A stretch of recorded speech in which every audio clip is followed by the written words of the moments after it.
Okay, before we start, I'm going to need your guys' help with the video. I want you to go down to the comment section and post the hottest Genshin meta take you have, and it can be about any character or any team. Thank you in advance, it would help me a lot with the video. Now let's start this one. Hello there, Flip here, and today we're going to talk about a topic I was meaning to for a while, and that is on Genshin websites, because a majority of them kind of just suck.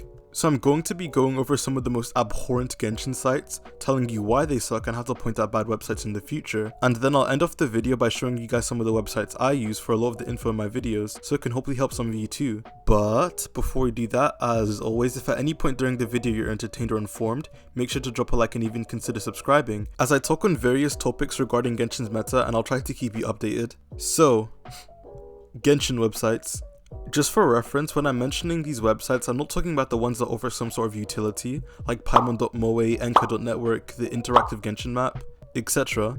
I am talking about Genshin websites that try to give you information or help people and profit off of this, and if I just post this tier list, you guys should know where this is from. Genshin.gg, one of the most notorious sites for spreading Genshin misinfo, and this tier list was floating around in the early days of the community for a while.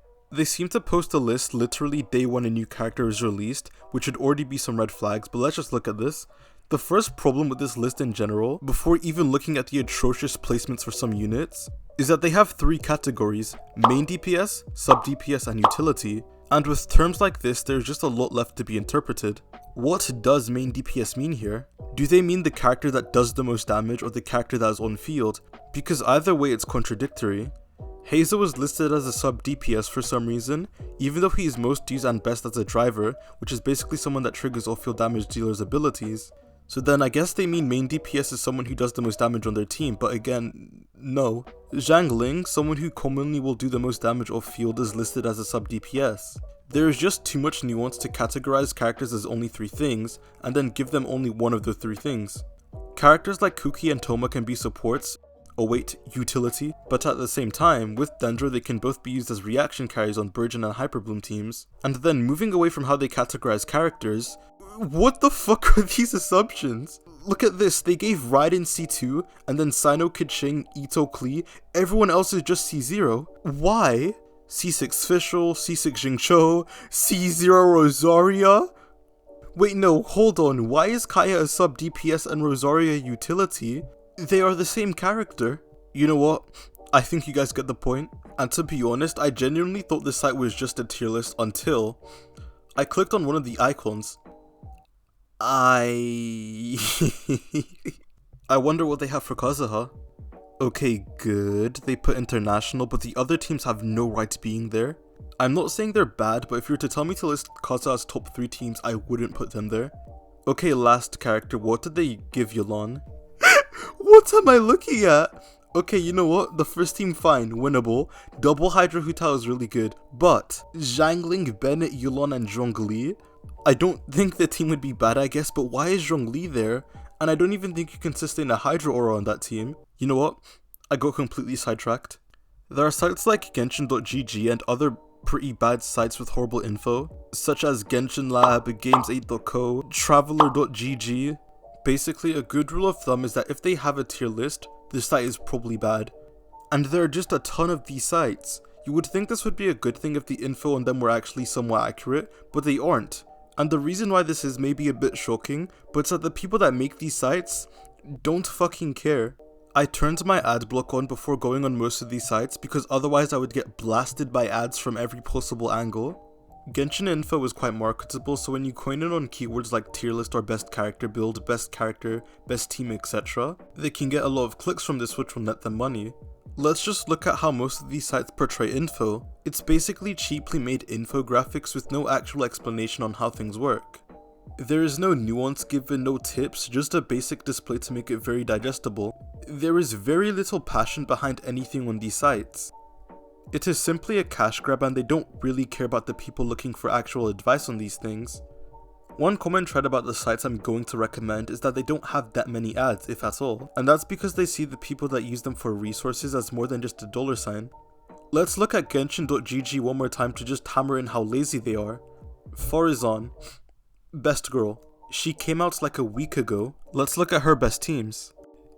We have Scaramouche, Bennett, Venti, Farazan, and you know what, that is a pretty good team. Let's look at the next one.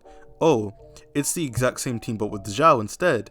Now let's look at the last team, and oh, the exact same team but with Hazel.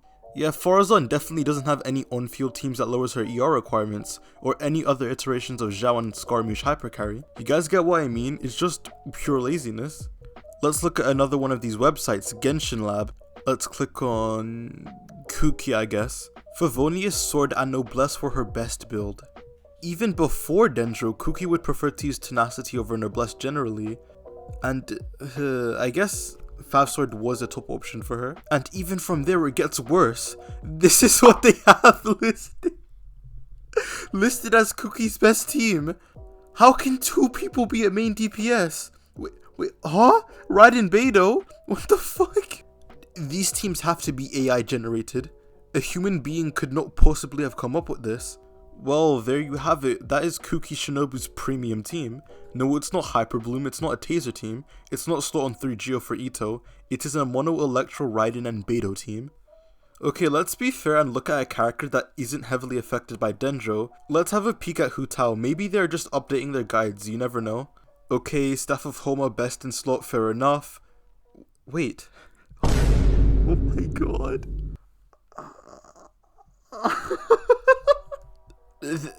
Staff of Homa is more free-to-play friendly than Deathmatch. Again, just a tiny search and you would be able to know this, but these sites are just lazy and they don't care. And oh my god. This is a decent team. Hu Tao Bennett isn't as bad as it sounds, but to call this Hu Tao's premium team over something like Double Hydro was just... And I was curious and I just wanted to see what Yelan had, and yeah. There is so much more, but I feel like there's no point as it's pretty clear how bad some of these sites are. And now, putting that bullshit behind us, let me tell you guys about some of the sites I think you should use and that are actually helpful. If you are a newer player who just wants to absorb a bunch of info, the Keqing main site for their guides and going through the theory crafting library could be quite good. I don't really use this stuff on Keqing mains anymore as I've basically extracted all the info from their guides and just look into things myself through other means. But for starting, I would recommend going over there. The next website or websites I want to shout out in this case are Project Amber and Honey Hunter.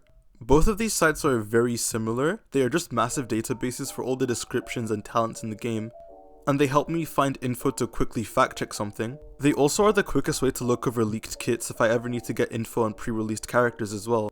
Just overall really helpful. And then for you nerds who want to calculate your damage, I'm going to recommend two things. One, the Genshin Optimizer, which is basically what stores all your artifacts, character information, etc. And it then takes all that info to lead you to what artifact combination will help you do the most damage.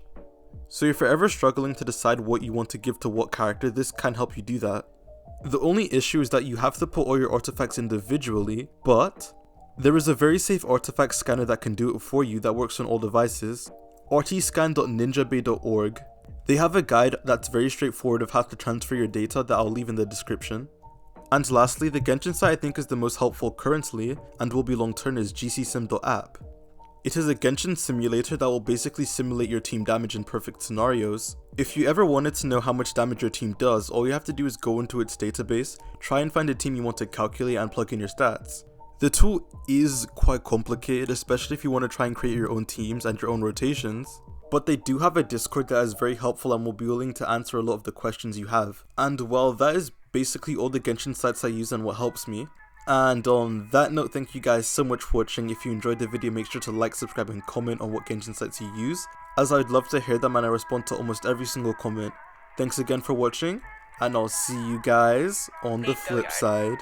Peace. Stay with me, little bitch, yeah, you know that I'm your man. You be capping like a snitch, no thoughts, one step, two hoes, 10